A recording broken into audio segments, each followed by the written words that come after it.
Today, let me take you back in time and connect you to one of the greatest warriors to ever exist. In 356 BC, something very special happened in the lives of King Philip II and Queen Olympia. They were blessed with a warrior. From the moment Alexander was born, people spoke about how special he was. Some even said that the gods were involved in his birth. As a child, Alexander was taught reading, hunting, poetry, music, writing, and many more. When Alexander turned 12, his father bought a horse named Bucephalus.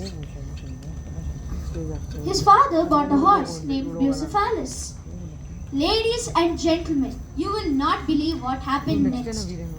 Bucephalus started to rampage all around the palace grounds because he was afraid of its shadow. Seeing the horse in distress, Alexander went towards it and tried to understand its problem. Understanding it, he turned it towards the sun so that it won't be able to see its shadow. When Alexander turned 13, he received tutelage from the renowned philosopher Aristotle. He mastered ethics, politics, science, and many more in just 3 years.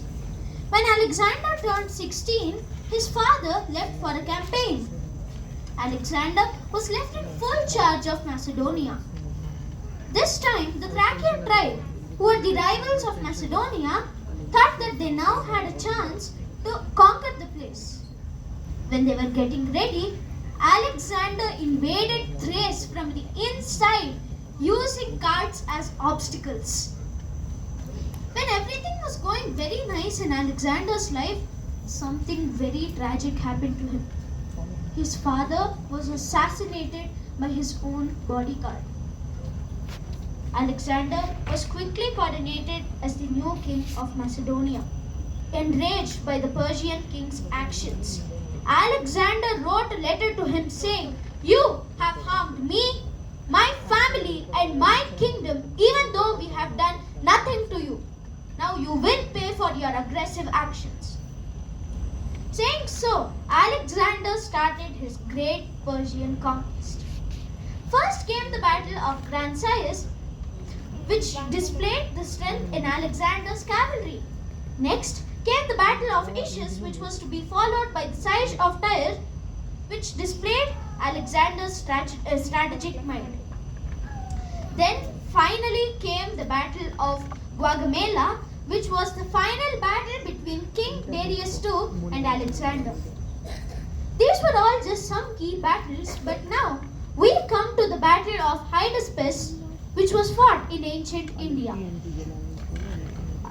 Alexander fought against Porus's men near river Jhelum.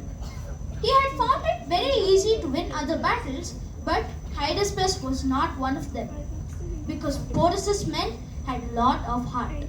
In the end, Porus lost the battle, but Alexander was so impressed that he let Porus keep his land. Alexander had won so many battles, but now he realized that his soldiers' condition was not good. They were missing their friends and family. Understanding them, he went back to Macedonia. After the next few days, Alexander was fighting yet another battle, but not in the battlefield, but within himself.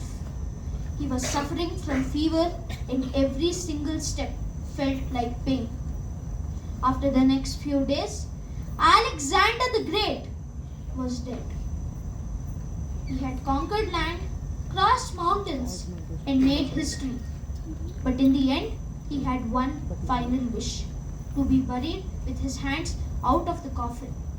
This symbolized that even a man who had conquered the world would still leave empty-handed. No gold, no crown, just legacy.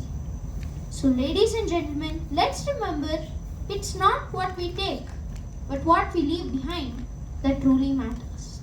Thank you.